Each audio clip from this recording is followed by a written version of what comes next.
Hey guys, so welcome back to a currently very short series of making my own tarot deck and cards. Today I decided to tackle the card Judgement since I had some inspiration and motivation. So let's jump right in.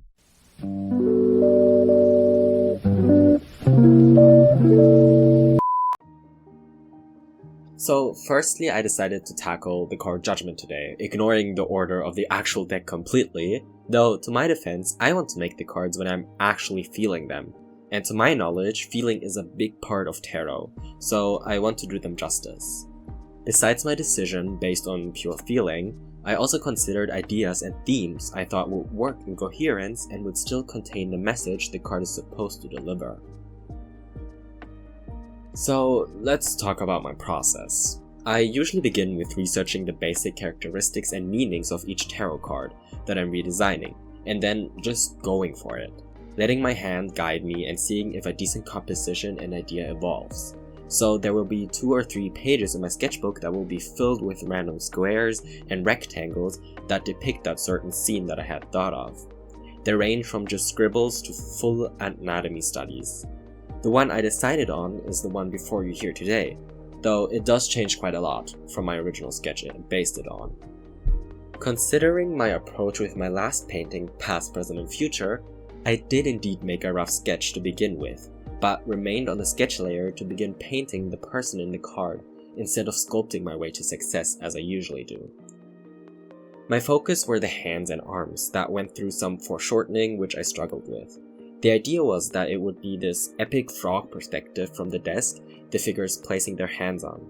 It does warp and change, but I still firmly believe it was a subtle success. I used a self-tape reference from my phone that I had made when I came up with the idea, which helped me with light and color. I did have to cheat my way through shadow and light due to 2 different light sources, because the light in my reference originated from the right, yet in the card it originates from the middle. It doesn't quite make sense yet, but it works. As some might have already noticed, I tend to color the fingertips very red, almost bloodshot red, due to my tendency to exaggerate subtle details in the skin I believe make the skin look more believable and more alive at the end of the day. I'm confident I won't stop in the near future though. I can see that I need to turn it down from time to time, but it's still a nice effect.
Following the same style as in most of my recent paintings, I make the shadow areas very blue and cool tone, and transition into the warmer and lighter tones with a much needed magenta transition line that ties them together.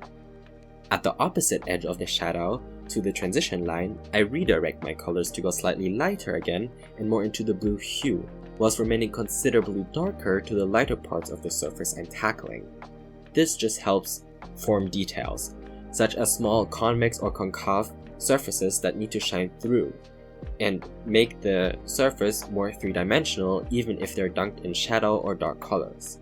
This style helps the surface I'm working on to feel more real and integrated into the 3D space it's placed in.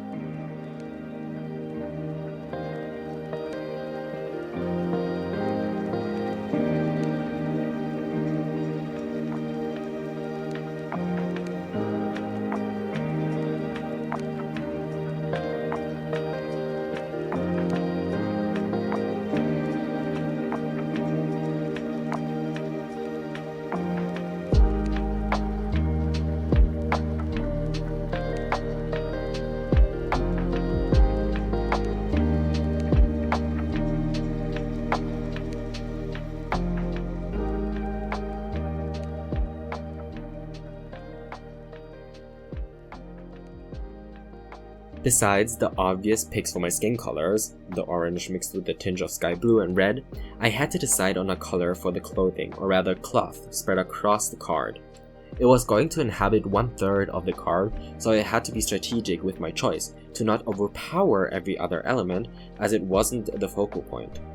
After trying several colors of the rainbow off camera, I landed on a darker and more muted green that would complement the skin and the more reddish background. I've also just not used as much green in my recent paintings and drawings that I just felt the need to revive that color in my personal color palette. I did translate that blue shadow into the green fabric, yet desaturating the blues more to not clash with the green. The green did not originally take a hold of 1/3 of the card, yet I needed something to fill the size of this seemingly long hallway with a mirror as a roof and a desk at the beginning of it. Originally, I had hung little drawings and sketches up on the sidewalls, yet they just didn't feel coherent, and I couldn't invent a metaphorical reason for them being there. So I decided to extend the drapery on the figure to extend into the entire room, to mimic cloth-made night skies that I had experienced more often when I was a child as a form of decoration. You know, the cloths that are transparent and draped across the ceiling to mimic a sky, either it be night or day. The cloth will also slowly morph and grow eyes that judgingly look at the figure and the card puller, so I had to invent new faults and inhumane shadows and lights that would translate this idea, some coming out more effective than others.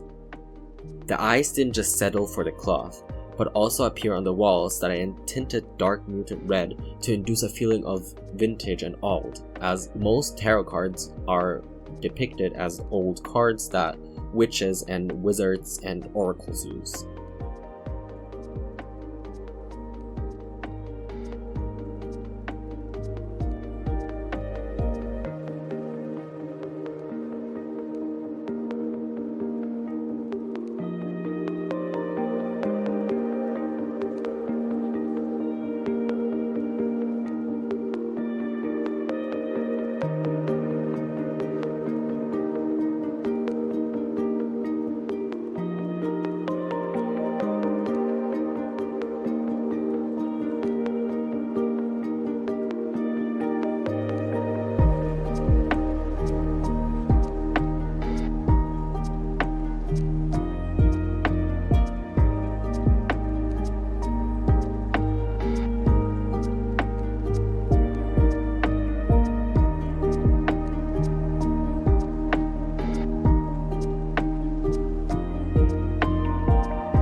The item above the figure, if you haven't figured it out yet, is a mirror, similar to the mirror from Harry Potter, which can show you your greatest wish, if I'm not mistaken.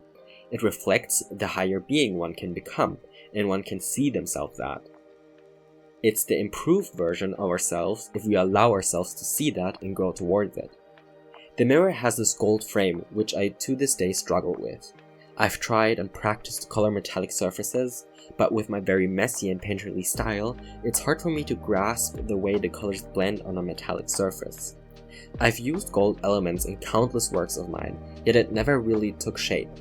Today is no exception, yet I can see slight improvement, and I'm just going to have to practice more and more. The inside of this said mirror was a quite spontaneous idea, though I thought some magical colors, such as purple and pink, really called out for that space, so I obliged and put them into the mirror with this swirly cloud effect, mimicking a fantastical night sky. Now, I hate to admit it, but I did cheat. When it comes to the reflection, I had just copied the face I had already figured out and flipped it horizontally to make my life easier. You can see me attempting to freehand the reflected head, but I really wasn't feeling that challenge, so I just skipped it entirely. On the opposite side of the mirror, I had these pieces of paper spread across the table, and I wanted to add these kid drawings onto them that were scribbled through. To achieve that, I added a layer on top of the layer of papers, put them into a group, and used the layer on top as a multiply layer. So, letting the shading and values from the layer below, from the paper I've already made, shine through. That way, I didn't have to reshade the drawing itself, and it made my process a lot quicker. Lastly, I added some glowing elements to tie everything back to the fantastical nature of tarot cards.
So, what does the 20th tarot card symbolize and represent?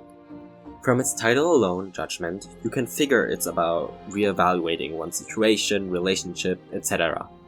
The following information is from Pt.2, which I've utilized in the past and will continue to use as my source. In its upright position, in its simple terms, symbolizes judgment, rebirth, inner calling, and absolution. It asks the reader to embrace a possible improved future, and with that, a higher form of consciousness. As my source puts it, the reader is destined to awake spiritually, and is revealed to their greater good, prepared to rise up and let go of past selves. In accordance to this, it implies the reader must take a step forward and decide on a life-changing decision that is made with intuition and intellect. One shall judge their path ahead and past. When faced with this card, the reader is ultimately told that they have reached a tipping point in their life, and that they have reevaluated their past decisions and will find the correct path. Besides the basics, it can also imply healing of deep wounds and letting go of one's past, able to move past it. A purging of past regrets and sins leaves the reader refreshed and able to reach new levels of greatness. In connection to people and relationships, the card implies group settings as more effective yapping sessions and will help you find your way. Reversed, it symbolizes self-doubt, inner critic, and ignoring the call. In its reversed position, it asks for self-reflection, mediation, and contemplation that may lead to a deeper understanding of one's struggles and how to avoid them. It also claims hidden secrets and regrets that must be forgiven and released to move forward. It calls for one open ear, as the reader, when faced with the reversed position, isn't listening to the universe's signs and callings, due to fear and worry of what must be done in one's life that seems like an unjust sacrifice. It requests the reader to move past self-doubt and listen to what's being told to them.